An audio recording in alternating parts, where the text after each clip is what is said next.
a esta edición de En Contacto. ¿Alguna vez ha oído hablar de alguien que se ha formado por su propio esfuerzo? Por lo general, lo que indicamos con estas palabras es que alguien ha tenido éxito y es muy respetado por lo que ha logrado por sus propios esfuerzos. El apóstol Pablo, antes de convertirse al Señor, era esa clase de persona. Él había logrado muchas cosas por su propio esfuerzo. Él confiaba en su empeño y en su fuerza de voluntad para lograr el éxito y así salir adelante. Pero cuando Pablo se convirtió a Cristo, el Señor tuvo que romper y limar esa actitud de autosuficiencia para así poder utilizarle como siervo suyo. Y nosotros también debemos pasar por el mismo proceso de las pruebas si queremos ser útiles al Señor. Pero no estamos solos en este proceso. Veremos hoy día que la promesa del Señor es lo que nos sustenta y nos anima en el quebrantamiento. El quebrantamiento es el método que Dios usa para tratar con el yo. El yo es esa parte de nuestro ser que siempre quiere hacer las cosas sin tomar en cuenta al Señor. Él hace de nuestro yo un blanco para el quebrantamiento porque estorba los propósitos y voluntad de Dios para nuestra vida. Y como vimos en el programa anterior, Él también ordena las circunstancias que conducen al quebrantamiento. Selecciona las herramientas con las cuales nos quebranta y regula la presión necesaria durante el quebrantamiento hasta que lleguemos a rendir a Él toda nuestra vida. Ahora, si bien es cierto que el quebrantamiento es una experiencia dolorosa y produce mucho sufrimiento, tenemos que recordar que es porque el Señor comienza el quebrantamiento a un nivel emocional y espiritual profundo. Él va en pos de lo que la mayoría de nosotros no queremos entregarle, y lo que Él desea principalmente es que le demos el mando de nuestra vida. Y eso es lo último que queremos hacer. No queremos entregar el mando de nuestra vida a nadie, ni siquiera al Señor. Ahora, en la presente serie de mensajes estamos hablando del quebrantamiento y el mensaje de hoy trata con la promesa que Dios nos ha dado en cuanto a esto. Y como en cada mensaje hemos usado un personaje bíblico para ilustrar el principio que queremos aprender, hoy también haremos lo mismo. Vamos a usar al apóstol Pablo como ejemplo. Al estudiar la vida del apóstol Pablo, encontramos dos aspectos en los que el Señor tuvo que quebrantarlo. Y son los mismos aspectos en los que Él ha tenido que quebrantarme a mí, y que también se propone quebrantar en la vida de todos los creyentes. Uno de esos aspectos lo encontramos en Romanos capítulo 7. Y quiero que abra su Biblia en este pasaje. Romanos capítulo 7. Y en este capítulo el Señor estaba en el proceso de quebrantar a Pablo para que éste se diera cuenta que no podía vivir la vida cristiana en sus propias fuerzas. Leamos los versículos 14 y 15, la conclusión, y al fin se dio cuenta de que no podía vivir la vida cristiana confiando en sus fuerzas o en sí mismo. Él hubiera seguido confiando en la carne, en su fuerza de voluntad, en su dinamismo, en su determinación y en su preparación académica.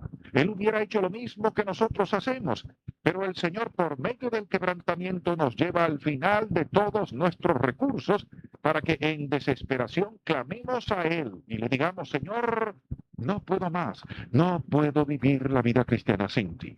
Ahora, número 2. El segundo aspecto en que Pablo tuvo que ser quebrantado lo encontramos en 2 de Corintios, capítulo 12. Recordemos que el Señor le había dado a Pablo grandes revelaciones, pero junto con ellas le dio un aguijón en la carne. Y esto fue algo que le causó a Pablo gran sufrimiento, porque él dice que en 3 ocasiones le rogó al Señor que le quitara ese aguijón. Y esta no fue una oración de apuro que él hiciera. Probablemente ayunó y oró por mucho tiempo para que el Señor le quitara ese problema. Pero él mismo nos da el por qué el Señor no se lo quitó. Veamos el versículo 7, 2 capítulo 12, versículo 7, que dice, y luego dice que le rogó al Señor 3 veces que se lo quitara, pero el Señor le respondió: basta de mi gracia. Después de rogarle al Señor que le quitara eso que parecía ser un estorbo para su ministerio y para su vida, él llegó a una conclusión. Vea los versículos 9 y 10 del mismo capítulo 12 de 2 de Corintios, que dicen: Pablo nos dice que había aprendido una lección muy importante. que cuando él se encontraba en los momentos más débiles era cuando el poder de Dios se manifestaba más libre y poderosamente en él. Y como dije anteriormente, el quebrantamiento es un proceso doloroso y no solo para nosotros, también lo fue para el apóstol Pablo. Así que el Señor se propone liberarnos de ciertas cosas y si puedo resumir todo en dos frases, diría primero, Él pulveriza la vida vieja que hemos levantado confiando en nuestras propias fuerzas y lo hace para que podamos andar en comunión íntima con Él. Segundo, lo hace para que podamos servirle con eficiencia. Entonces quiere decir que el quebrantamiento afectará a la vida cristiana nuestra en su totalidad. Ahora, cuando pasamos por valles de dolor y sufrimiento, cuando el Señor está pulverizando todas las cosas en que confiamos y todo nuestro orgullo y arrogancia, tenemos de Él una promesa de seguridad maravillosa. Y lo primero que debe anotar es que el Señor siempre nos quebranta por amor. Él nunca nos quebranta porque está enojado o airado con nosotros, sino siempre lo hace por amor. Ahora tal vez usted esté pensando que el Señor quebrantó a Pablo por tanto daño que causó a la iglesia del primer siglo y por todos los creyentes que mató y castigó. Pero no es así, porque desde el día en que Pablo se convirtió a Cristo, Dios lo salvó y lo perdonó de una vez y para siempre, y él nunca tuvo que sufrir, pagar o hacer penitencia por esos pecados anteriores. Así que el Señor nos quebranta por amor. Él pone en nuestro camino espinas que rompen nuestra rebelión, nuestra resistencia y obstinación para que andemos en santidad y le sirvamos eficientemente y sujetemos todas las esferas de nuestra vida a su voluntad. Ahora, quiero aclarar aquí tres conceptos que son muy importantes. Primero, el quebrantamiento es la disciplina del Señor en nuestra vida para tratar con actitudes que debemos cambiar. Pero su propósito principal al hacerlo es con la mira puesta en nuestro servicio futuro a Él. El quebrantamiento es la disciplina del Señor en nuestra vida, por medio del cual Él produce un cambio en nosotros con miras a un servicio en el futuro. Segundo, la reprensión también es la disciplina del Señor en nosotros, pero en este caso su propósito principal es producir un cambio inmediato en nuestra vida para que corrijamos algo que anda mal y así caminemos en santidad. El Señor nos reprende para que vivamos en santidad en el presente, en el día de hoy. Ahora, la palabra castigo a veces la confundimos con el quebrantamiento, con la disciplina o la reprensión. Estos tres últimos se aplican a los creyentes, pero el castigo es solamente para los inconversos, los no creyentes. El castigo es la manifestación de la ira de Dios sobre los inconversos, porque estos han rechazado al único que llevó sus pecados y recibió sobre sí el castigo de la ira de Dios. Por eso cuando los inconversos pecan contra Dios, deben recordar que serán objeto de la ira de Dios porque han rechazado la sangre de Cristo y su sacrificio en la cruz por sus pecados. Y tenemos que recordar que como no hay nadie más fuera de Cristo para llevar los pecados de ellos, los inconversos sufrirán la ira de Dios por sus propios pecados. Ahora, el Señor disciplina, reprende y quebranta a los creyentes para formarlos a su imagen y para utilizarlos en su servicio. Hay un pasaje muy importante que necesitamos leer y se encuentra en 2 de Corintios capítulo 4. Y sería bueno que subraye estos versículos porque le ayudarán mucho, especialmente en momentos que no sabe lo que está pasando en su vida, en momentos de valles de frustración y de turbación. 2 de Corintios capítulo 4, comenzando con el versículo 16, dice que pasamos, produce en nosotros un cada vez más excelente y eterno peso de gloria. Produce en nosotros algo que no puede ser visto, algo de valor eterno. Desarrolla el carácter espiritual, nos conforma más a la imagen de Cristo y nos prepara para el servicio que Dios tiene para nosotros. Versículo 18.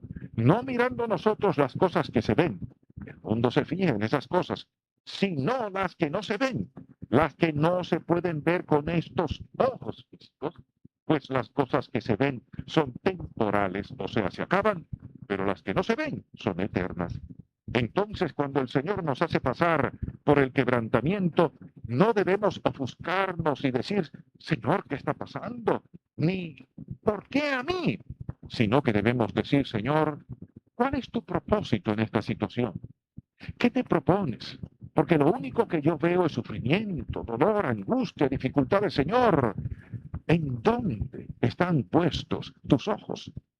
Pues el Señor puede ver a través de la niebla y la oscuridad. Él tiene la mira puesta en su gran propósito para nuestra vida. Entonces, primero dijimos que el quebrantamiento es una manifestación del amor de Dios y este concepto es clave para comprender el proceso de quebrantamiento. Segundo, Él pone límite al quebrantamiento. O sea, cuando hay algo en nuestra vida que Él quiere quebrantar, Él no le da a Satanás libertad para que haga lo que quiera con nosotros, sino que pone límite al proceso del quebrantamiento. Permítame explicarle, y es muy importante que entendamos esto. La regla número 1 del Señor para que el quebrantamiento cese es cuando nuestra voluntad obstinada y terca ha sido quebrantada. Su propósito no es quebrantar nuestro espíritu, sino la actitud de rebeldía y autosuficiencia. Y una vez que logra quebrantar estas cosas, entonces podemos sujetar todo nuestro ser. O sea, cuerpo, alma y espíritu, sujetarlo a su voluntad. Esta es la regla número 1. El quebrantamiento cesa el momento en que nuestra voluntad ha sido quebrantada.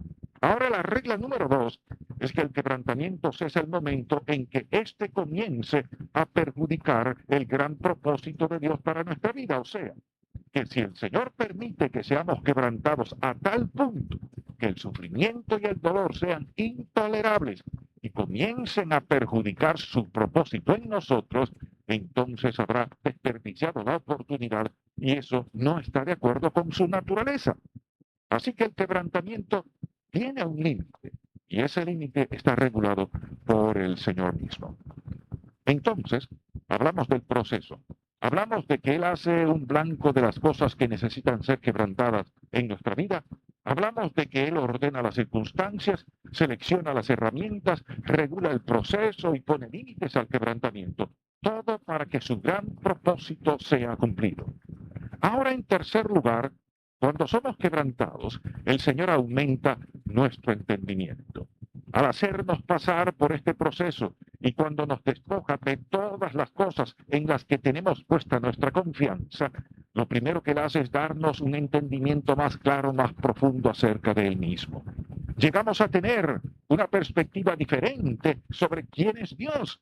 No dice Él, mis caminos no son vuestros caminos, ni mis pensamientos vuestros pensamientos. Mis caminos son más altos que vuestros caminos y mis pensamientos más que vuestros pensamientos.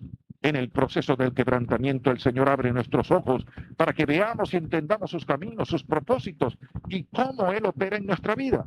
También recibimos un conocimiento más profundo de su amor, de lo que significa ser aceptados por Él, tan solo por su amor, de cómo somos aceptados por la cruz de Cristo. Llegamos, mi amable oyente, a tener un conocimiento más profundo de su paciencia, un conocimiento más profundo de su bondad, de su clemencia y misericordia para con todos nosotros, y cómo nos acompaña y cómo nos sostiene aún en medio del proceso del quebrantamiento. Pero hay algo más que comenzamos a entender mejor, y es que comenzamos a entendernos mejor a nosotros mismos. Una vez que Él inicia el proceso del quebrantamiento, Él comienza a despojarnos de todas las cosas en que confiamos y que son un estorbo para cumplir sus propósitos. Comenzamos a comprender ciertas cosas en cuanto a nosotros mismos que antes no habíamos comprendido. Por ejemplo, comenzamos a comprender la manera de pensar que hemos tenido desde que éramos niños y que nos fue inculcada por nuestros padres, que nos enseñaron cosas que pensaron eran correctas, pero que han llegado a perjudicarnos. O la manera de pensar que nos inculcaron los maestros en la escuela, en el colegio, que tal vez nos hicieron sentir rechazados sin ellos saberlo. o cosas que nos inculcaron los amigos o las circunstancias y que nos han causado dolor, sufrimiento, frustración, ansiedad, temor y otras cosas más. Pero todo esto nos lleva a otro punto. Cuando estamos en el proceso del quebrantamiento y el Señor está trabajando en nuestra vida, no solo comenzamos a entender mejor los caminos del Señor y a entendernos mejor nosotros mismos, sino también comenzamos a entender mejor a los demás. Comenzamos a verlos de una manera diferente, a comprenderlos mejor. Nuestra actitud hacia ellos comienza a cambiar. Cuarto, si queremos cultivar una amistad verdadera, debemos amar con sacrificio. ¿Qué quiere decir esto? Sencillamente, que damos sin esperar recibir nada a cambio, dar aún teniendo necesidades. En otras palabras, nos colocamos siempre en segundo lugar. Significa que a pesar de no estar de acuerdo con algo, accederemos a hacer lo que debemos hacer. Estamos prestos a dejar de lado nuestra propia vida, nuestros deseos, anhelos, de manera que logremos agradar a la otra persona y así traer regocijo a su vida. Si no sabemos amar, será muy difícil que alcancemos a cultivar una amistad genuina. Muchos están acostumbrados a conseguir amistades que no se fundamentan en el amor, por tanto, no hay un compromiso verdadero. Fundamentan su amistad en cualquier otra cosa menos en establecer una preocupación genuina e íntima. Quien busca establecer en su vida una amistad verdadera debe estar dispuesto a amar con sacrificio, o sea, estarán listos a dejar de lado sus propios intereses y a no siempre obtener lo que quieren, aunque crean que su idea es la correcta. Número 5. Para alcanzar una amistad genuina, debemos ser abiertos y transparentes. Debemos abrir nuestro corazón a la persona que esperamos sea nuestro amigo o nuestra amiga fiel. Debemos estar listos a compartir lo que sentimos sin importar la manera como la otra persona reaccionará al respecto. Ser transparente significa abrir nuestro corazón y ser honestos referente a nuestros sentimientos, a lo que pensamos, a lo que hacemos y por qué hacemos lo que hacemos. Muchos creen que al ser honestos y abiertos, la otra persona siempre debe estar de acuerdo con lo que pensamos, pero esa no es una amistad verdadera. Una amistad genuina nos confronta en amor no para destruirnos, sino con la idea de edificarnos, fortalecernos y ayudarnos a comprender en mejor manera nuestra relación personal con el Señor. Como puede ver, cultivar esa amistad y esa clase de amistades toma mucho esfuerzo, mucha energía, y debemos estar dispuestos a abrir honestamente nuestro corazón. Ahora, la tragedia de muchos consiste en cerrar las puertas del corazón a aquellos que pretenden sean sus amigos, sin saber que al hacerlo solo se están aislando a sí mismos en su propio rincón de soledad. Yo siento una compasión profunda por aquellos solitarios que se han enjaulado dentro de un mundo pequeño por temor al rechazo y que siempre terminarán, por ello, siendo rechazados y siendo heridos. Mi amado oyente, usted no conseguirá nada hasta que esté dispuesto a arriesgar algo. ¿Será herido? Claro que sí. ¿Habrá dolor? Por supuesto. ¿Será rechazado? Sí. ¿Vale la pena pasar por todo eso? Indiscutiblemente. Para lograrlo, debe salir de su escondite y estar dispuesto a abrir su corazón a sus amigos, expresar sus imperfecciones y lo que sucede en su vida, clamar por ayuda y comprensión, pedir que oren por usted. Sexto, si buscamos cultivar una amistad íntima y genuina, debemos estar dispuestos a servir con agrado a la otra persona. El servicio mutuo es parte de una gran amistad. Si somos la clase de personas que siempre esperamos el beneficio del servicio de los demás, nunca alcanzaremos a tener una amistad verdadera, leal y fiel, porque una amistad así no es unidireccional. Cada vez que vemos a dos personas que se sirven el uno al otro con amor, cada vez que veo a dos personas casadas felizmente sirviéndose el uno al otro, hasta que la muerte los separe, Algo en mí me llena de gran gozo porque esas dos personas han aprendido a vivir juntas. Eso significa que se sirven el uno al otro. No se sienten forzados a hacerlo, sino que es parte normal de un amor genuino, un respeto verdadero y un servicio del uno por el otro. Séptimo, si queremos cultivar una amistad verdadera, debemos estar dispuestos a pedir perdón y a perdonar.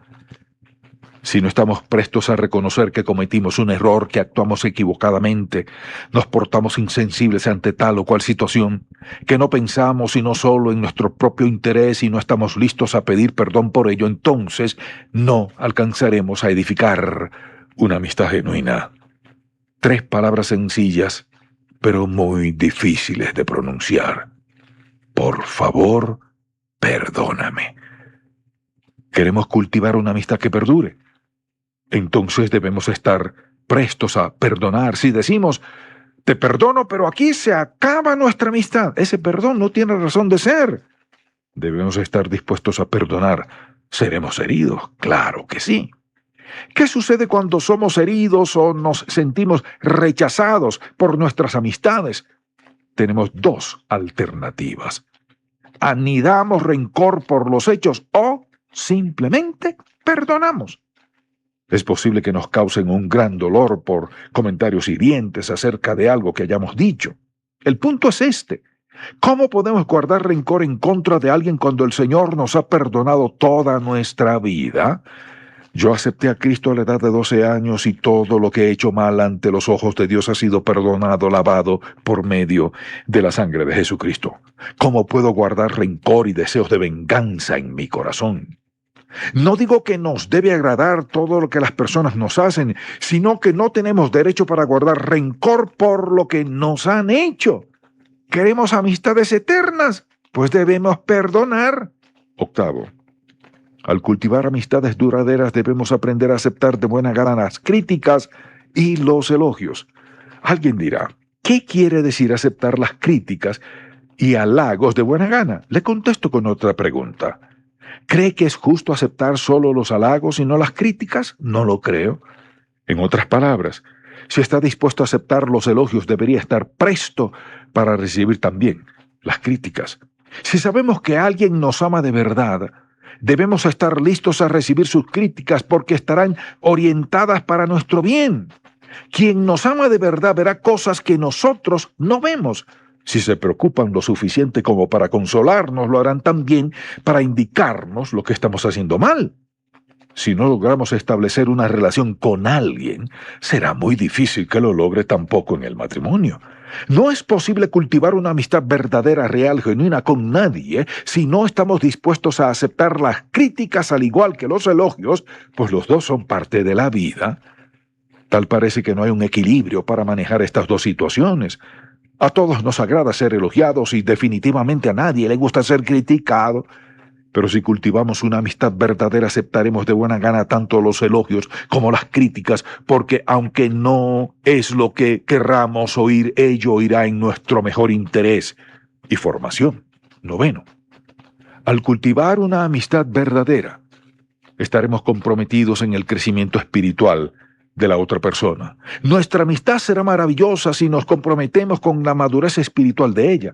Cada vez que los consolamos con la palabra de Dios, los instamos a orar y estamos prestos a orar con ellos, listos para ayudarlos a comprender las Escrituras. Cada vez que expresamos lo que sentimos por el Señor Jesucristo y no nos sentimos limitados a compartir nuestra creencia referente a Dios.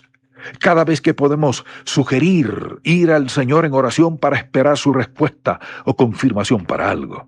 Cada vez que podemos ayudar en el crecimiento espiritual de ese amigo o amiga, es la mejor oportunidad que tenemos para establecer una buena amistad, porque al ayudar a otros a madurar espiritualmente, nosotros también lo estamos haciendo. 2 amigos verdaderos se preocupan mutuamente por su crecimiento espiritual. Ellos impulsan al otro para crecer en el Señor. Los resultados no se hacen esperar. Si uno crece en un área de la vida, porque todos tenemos áreas de más fortaleza que otras, al mismo tiempo nos insta, motiva, fortaleza y alienta a que también nosotros crezcamos a la par. De esta manera el Señor hace algo maravilloso en nuestras vidas, porque no hay nada mejor que al cultivar una amistad de por vida, ella nos insta y motiva a crecer en nuestra vida espiritual. 10, de la misma manera, al cultivar una amistad de estas características debemos fundamentarla sobre los principios de las Escrituras. Al permitir que los principios del Señor gobiernen nuestra vida, muchas cosas quedan de lado. Cuando empezamos a cultivar una amistad sobre los principios de la palabra de Dios, para que rijan nuestra relación, gobiernen nuestras acciones y sean el patrón de conducta en público y privado, estaremos edificando una amistad piadosa. Muchas gracias por su atención a esta edición de En Contacto. El pastor Stanley ha expuesto una gran verdad. Una amistad puede brindarnos gozo y contentamiento inmensurable. Este mensaje que acaba de escuchar es el segundo de la serie Cómo forjar relaciones sólidas. El perdón es el paso más importante a la hora de hacerle frente a las heridas del pasado. En el libro La paz del perdón, el Dr. Stanley nos dice que la verdadera sanidad comienza solo cuando decidimos perdonar. Si a usted le resulta difícil aceptar el amor de Dios o expresar a los que le hayan ofendido, la lectura de este libro le será de mucha ayuda. Despójese de las cadenas del rencor y del resentimiento y conozca la libertad que solo el perdón puede generar. De nuevo, el título del libro es La paz del perdón. Le invito a visitar la librería cristiana de su localidad para adquirir un ejemplar de este valioso libro por el Dr. Stanley, La paz del perdón. Si usted desea recibir información adicional sobre este, como también otros mensajes y los materiales que tenemos a su disposición para su crecimiento espiritual, escríbanos a nombre de En Contacto al apartado postal 3634, Ciudad de Guatemala. Es el apartado postal 3634, Ciudad de Guatemala, República de Guatemala. Si prefiere, puede dirigirse también al Box 48900, Atlanta, GA 30362, Estados Unidos. Box 48900, Atlanta, GA 30362, Estados Unidos de Norteamérica. Al escribirnos, no se olvide anotar su nombre y dirección en forma clara y completa, indicando también el nombre de la emisora en la que nos escucha. Le invitamos a visitar nuestro sitio web en la internet, donde usted podrá escuchar este y otros mensajes en real audio. Nuestro sitio web es encontacto.org. La realización y la producción de este programa se hace gracias a las oraciones y los donativos de oyentes como usted.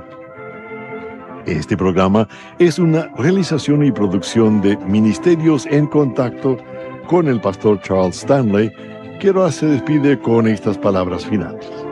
Si permitimos que los principios de la Escritura gobiernen nuestras relaciones con otros, estaremos cultivando increíbles, verdaderas, genuinas, leales, fieles, indescriptibles, innumerables amistades. Amistades que brindarán a nuestra vida un gran sentido de gozo, contentamiento y paz. Y esas son las palabras más tristes y más duras que una persona pueda oír, porque será el rechazo definitivo, será el rechazo final que pronuncie nuestro Señor Jesucristo. Esperamos que este estudio bíblico de hoy le haya hecho recapacitar sobre su condición espiritual y sobre la base de su esperanza de la salvación. No hay obra alguna, por más buena y más grande que sea, que le ganará el cielo. El propósito del mensaje de hoy no es hacerle dudar de su salvación o de su destino eterno, sino de animarle a que esté seguro de que la base de su salvación es lo que Cristo Jesús hizo en la cruz del Calvario por usted y en nada más.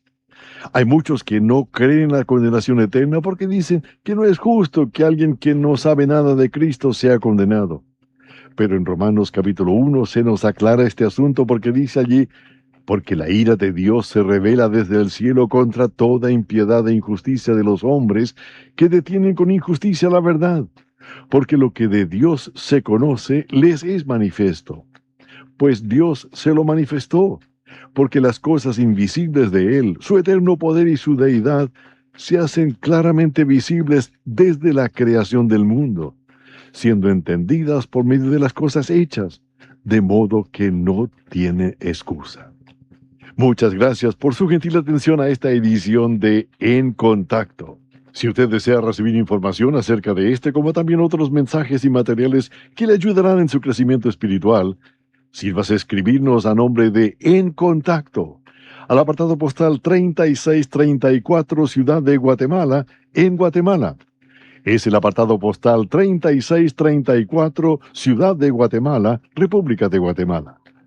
Si prefiere, también puede dirigirse a En Contacto, Box 48900, Atlanta, GA 30362, Estados Unidos. Este programa ha sido una realización y producción de Ministerios en Contacto, con el pastor Charles Stanley, quien ahora se despide con estas breves palabras para finalizar. Mi amable oyente, es nuestra confianza y anhelo que el mensaje de hoy haya llegado y llenado alguna necesidad espiritual en su vida. De igual manera deseamos pedirle que usted llene una de nuestras aspiraciones, y es la de recibir su carta, que nos escriba. Nos alegra muchísimo recibir sus comentarios y observaciones. Anhelamos saber quién nos está escuchando todos los días. Dígame, ¿podrá tomar unos minutos hoy día y enviarnos sus letras, su carta? Dirija su carta a la siguiente dirección. En Contacto, P.O. Box 48900, Atlanta, Georgia 30362, Estados Unidos. Gracias por compartir con nosotros sus pensamientos en una carta. Bendiciones y hasta pronto.